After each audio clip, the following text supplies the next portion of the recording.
Maintenant, je me tourne vers Olivier, notre jardinier.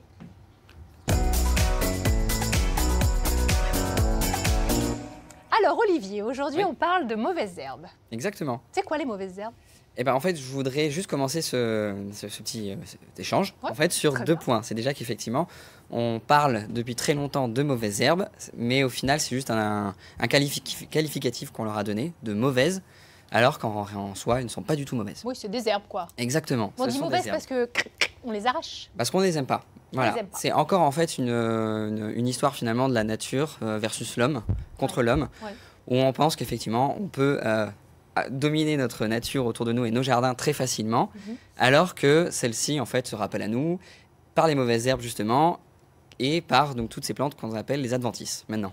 Ah d'accord, donc Voilà. on doit dire quoi? Mauvaises herbes ou adventices? Adventices, c'est mieux. Adventices, Oui. oui, c'est plus chic. C'est un peu plus chic. Et en fait, par définition, ça veut juste dire qui pousse là où on ne l'attend pas.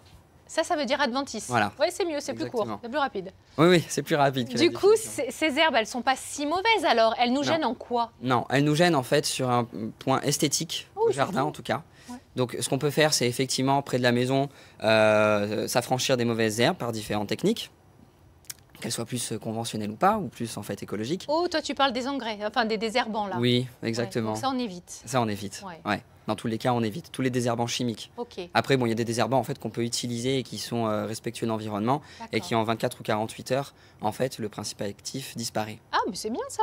Tous les désherbants qui sont faits à base d'acide pélargonique, Ouais. en fait, c'est de l'extrait de géranium. T'es venu nous donner des noms compliqués aujourd'hui. Oui, toi. exactement. Tu t'es dit, tiens, je vais passer là et puis je vais leur donner plein de noms qui comprendront rien. Non, non, enfin sur ces désherbants-là, Oui. pardon, on peut voir justement à base d'acide pélargonique et donc ça vient en fait du géranium. Ah, très bien. Donc c'est marqué extrait de géranium. Ouais. Et Ah oui, effectivement, voilà, ça a un là, effet là, désherbant. là, d'accord. Voilà, cela, Quelles on peut sont les l'utiliser. mauvaises herbes qu'on doit garder au jardin? Celles qui peuvent servir à quelque chose? Eh ben alors, en fait, c'est quasiment toutes les mauvaises herbes. Par exemple, justement, là, ce que j'ai amené d'un Oui. jardin fraîchement ramassé ce matin, D'accord. je ne sais pas si d'ailleurs vous reconnaissez ou pas. Non, alors moi je suis nulle. Hein. Pour te dire, Bon, en tout cas on les voit bien. Je suis sûre que les téléspectateurs qui nous regardent savent de quoi il s'agit. Oui, sûrement certains. Donc on a du pourpier, Voilà, c'est ce que Si, j'allais pardon. dire. là, on a de la vigne vierge, Ok, du plantain et du liseron. d'accord. Donc voilà, ces quatre, en fait, ce sont justement des mauvaises herbes qui sont assez envahissantes au jardin. Oui, Notamment le pourpier, parce que du coup, c'est une plante colonisatrice, c'est une plante pionnière. d'accord. Dès qu'on a un terrain, en fait, justement, on a du sable ou de la terre à nu, Oui. le pourpier vient s'implanter. Pourquoi? Parce que la nature a horreur du vide, Oui. comme en forêt, ou comme dans les champs, comme en lisière de champs, bordure de D'accord. champs. Il y a toujours une graine qui est prête à germer dans le sol. Ok. Voilà. Et le pourpier est une des premières à s'implanter. Et celle-ci, elle est comestible. Le plantain aussi.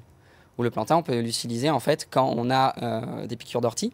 Oui. Et l'ortie aussi qui est très bénéfique, que ce soit pour le jardin ou pour la consommation. Alors pas pour la peau, mais pour la soupe c'est pas mal. Exactement. On peut l'utiliser en fait pour justement apaiser la piqûre de l'ortie. Très bien. On a le liseron qui est très mellifère, on a la vigne vierge aussi qui est très mellifère, on avait parlé. Alors mellifère c'est pour faire des haies et les oui. petites abeilles elles viennent et ça Oui, permet de oui, faire oui. un super miel. Exactement. Nectarifère, mellifère, un produit en fait du coup. Il du recommence nectar, avec ces mais- noms. Ok. Et à donc- l'inverse, donc, excuse-moi, il y a des plantes en fait justement qu'on peut éviter au jardin, notamment si on a des enfants, parce que par exemple le chardon, ça pique, Ah oui. il faut l'enlever, même si ça fait partie de la famille de l'artichaut. Le chardon, c'est Ouais. quand même l'ingrédient principal de bourriquet. Donc Oui. moi, dans mon jardin, par exemple, je Il en ne faut. touche pas au chardon. D'accord. Voilà. Sinon, bourriquet va manger quoi? Bah, d'ailleurs, on peut manger les fleurs de chardon, Ah ben voilà. parce que c'est de la famille de l'artichaut. Enfin, l'artichaut est de la famille du chardon. Et donc, du coup, les fleurs sont comestibles quand elles Très sont bien. encore toutes jeunes. Oui, Après, ça pique. oui, Ah, oui. c'est pas génial. Très bien. Bah, merci beaucoup, Olivier. Et puis, on regardera les mauvaises herbes que l'on n'appellera plus mauvaises herbes, Exactement. évidemment, avec un autre regard. À la semaine prochaine. À la semaine